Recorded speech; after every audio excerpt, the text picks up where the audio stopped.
What's up, y'all? It's your boy, Juno Ryan, coming at you with another video. So today we are doing a highly anticipated video. Well, maybe not highly anticipated, but it's a question I get asked all the time, so I felt the need to film the video today. And we're talking about these beauties right here. We're talking about the Van Staal. And I'm going to tell you guys about my experience with Van Staals, the pros, the cons, and whether or not I think you should buy one. So stay tuned. I've honed these two. This first one I bought new. This is a Van Staal VS 250. Bought it 7 years ago today. Not today, 7 years ago. And I bought this VS 150 used about 4 years ago. And just to start off, they've never failed me. Don't worry, I'm gonna get into plenty of negatives too. But I've never lost a fish because of my reel failing. And that's where we'll start. Alright, so we're gonna go over a couple cons of the Van Staal reel. To start off, everyone knows it, this is a $700 to $800 fishing reel.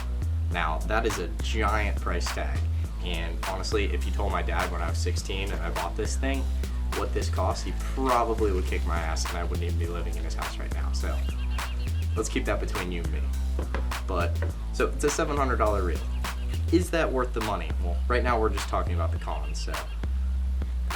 The drag is probably the thing I despise the most on these reels, and is definitely not $700 smooth. The drag is one of the biggest, or the most important things in your reel. And they're okay, like don't get me wrong, but I was fighting a permit over 40 pounds on this reel, and it was just sticky. And when you have sticky drag, hooks are likely to pull. So it was in need of a service at that time. I got it serviced. It's okay now, but it is not to other reels that are in that same price range. The drag does not stand up to them. The next thing is the stiffness when reeling. So what I'm talking about by stiffness is the force at which it takes to turn the handle. And on Van Staals especially, it takes a little bit more force as compared to something like a Daiwa Saltiga or a Shimano Stella, a Shimano Saragosa even. Those are very easy to turn the handle. Now, while this is not a big deal to me, this is something that a lot of people look for. They think it's, they think it's automatically a good reel when it's smooth.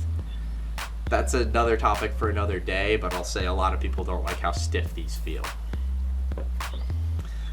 Next is a slow gear ratio. These are very slow, and for those of you that know what gear ratios are, is the amount of line that you gain for every turn of the handle, and in comparison to other reels, these are fairly slow. If you do know a little bit about a little bit, a slow gear ratio gives you more power. So for a lot of my applications, I don't mind it. Some people look for a high gear ratio, so that's another con of these, and they don't come in multiple. They're all in one gear ratio. 150 in particular, for how small it is, it's really slow. Next is a lot of tackle shops can't service them. If you look, these things are sealed tight and they have really no screws outside of the handle screw right here. It's an Allen key and a couple other little Allen keys. So a lot of tackle shops can't service them. I send mine away, which leads me into my next point, is when you do get a service, it's always been, I've serviced this reel 3 times in a lifetime, 3 times in 7 years, and it's been about $100 each time. When they take a seal out, a lot of the time, they'll just replace it because it's just smarter once you take certain parts out of these reels that only cost 50 cents to $1 a piece to put a new one back in instead of putting in the used one. So it's a pretty penny to get these serviced, but it's also a pretty penny to get your Cadillac serviced. So kind of think of it like that. And yeah, and then the services usually take about 2 weeks. So I always try and send it back, or if I'm going to send it back, it's going to be sometime that I know I'm not going to be fishing. So a lot of times when I was going away to college and I knew I wasn't going to fish, I would send it back. So that's the last con that I'm going to go over.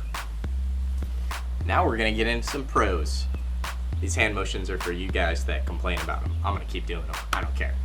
Anyways, so these reels originally are designed for striper fishermen up north that are fishing off of the beach, and those guys take a beating. Those guys put their tackle to the test, and they probably fish harder than almost anyone else in the world.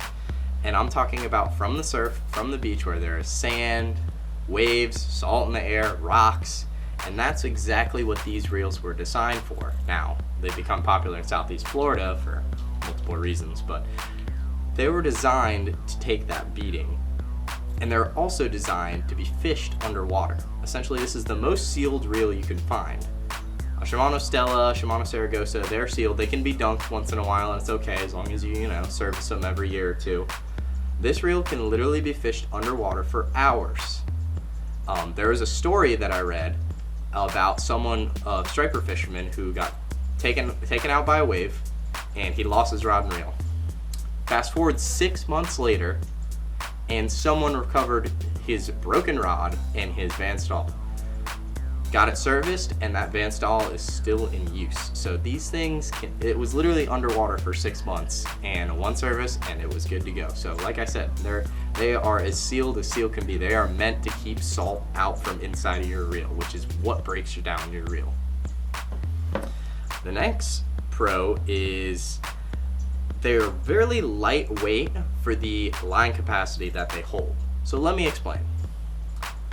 This Van Staal VS 250 is 22 ounces. A Stella, Shimano Stella 10,000 is 24 ounces. This Van Staal right here holds 600 yards of 50-pound braid, where the Stella holds 360 yards of 50-pound braid. Now those are estimations given by the company, and especially with the VS series and their line lay, I don't necessarily know if it really holds 600 yards. I'd say more around 500, but I do think that's an accurate reading for the Stella. But still, it's a lighter reel and it holds more line, so that is a big deal. This 150, it weighs 12 ounces. The Stella 5000 weighs 15 ounces. This holds 440 yards of 30-pound braid. Like I said, probably less in my opinion, but who knows. And then the Stella 5000 only holds 225 yards of 30-pound braid. So I think you guys see what I'm getting at here is a comparable Shimano Stella, their top-of-the-line reel, their trademark reel, weighs more and holds less line. So that is a big thing that you look for. It's usually drag and line capacity that a lot of people look for in reels. I know there's a lot more to it, but that's what a lot of guys look for. And the last point I'm going to make, it ties into my first point in the pros, is their tanks. They're very simply designed. There's oversized gearing, and they don't normally fail. Now, not to say I've seen a fair amount of screws in the handle have been broke. It's a $7 screw. If you're not horse cranking on your reel, pulling on it as hard as you can, you're probably not going to break it. I've never broke it in 7 years. I don't have wood, but knock on wood. And yeah, so everything breaks, but these things are as indestructible as a fishing reel gets. One more pro that I didn't mention is a big difference in a Van Staal and a lot of other spinning reels is this is a manual pickup. If you don't know what that means there's no bail on this. You guys notice that that's missing? And it's literally just the line roller, an oversized line roller, and the line will catch on there, just like that. Now that may seem weird, unorthodox, but that I actually think is a pro in certain situations. For lure fishing, this is awesome because it removes the redundancy of the manual bail flip. Don't get me started on you guys that close your bail by reeling. That's just terrible for your reel. Don't ever do that. But when I cast a lure, I'll show a clip right here of my cobia video. I cock back and I cast and I slow the line with my pointer finger on my right hand, and it's already on the roller right as the lure is dropping into the water. So it makes the entire transition from this cast to the bait being in the water seamless. And that's something that really benefited me when I was fishing up in Navarre, sight fishing cobia off the pier there, because it's competitive, it's cutthroat. Imagine you guys are hunting in a deer stand with 50 other guys and you're all shooting at the same deer. The first person that shoots at that deer is gonna have a shot at bringing it home. So it was all about getting your jig in front of the cobia first and having him react to it. So casting very hard, but being able to slow that jig down to just a little drop in the bucket and letting him see my jig before others, that was a big deal, and the manual pickup played an important role. That's honestly why most of the guys in the Panhandle fish these kinds of reels, and they just kind of look badass, I think. So now, I presented you guys with some pros, presented you guys with some cons, and you're still asking yourself, well, should I buy one? And I'm looking at you 15-year-old kids with your parents' credit cards. Do not buy a Van Staal if it's not your money. If you have your own money, you can do whatever the hell you want. But honestly, a lot of applications, guys, you can get away with a $100 fishing reel, a Daiwa VG, a Shimano Spheros. You can get away with those, but it's whether or not you're looking for that reel that may last you a lifetime. Are you looking for a reel that is going to be fished underwater rigorously? Are you looking for a reel with manual pickup? Are you looking for a reel that's very light and holds a lot of line? Maybe the Van Staal is right for you if you answered yes to all of those questions. But I see a lot of the kids, as I'm being destroyed by fire ants, I see a lot of the kids in Southeast Florida, they become super trendy down here. And they fish them because they look cool. That's really what it comes down to. It's because they look cool and they see people catching fish on them, so they want one. Y'all, you don't need a $700 reel to catch a snook. I'm telling you, you do not need a $700 reel to catch a snook. I kind of sound hypocritical in the fact because I'm not a super big time surf fisherman. I do use them in the surf. I use them black tip fishing in the surf. They take a dunking, but yeah.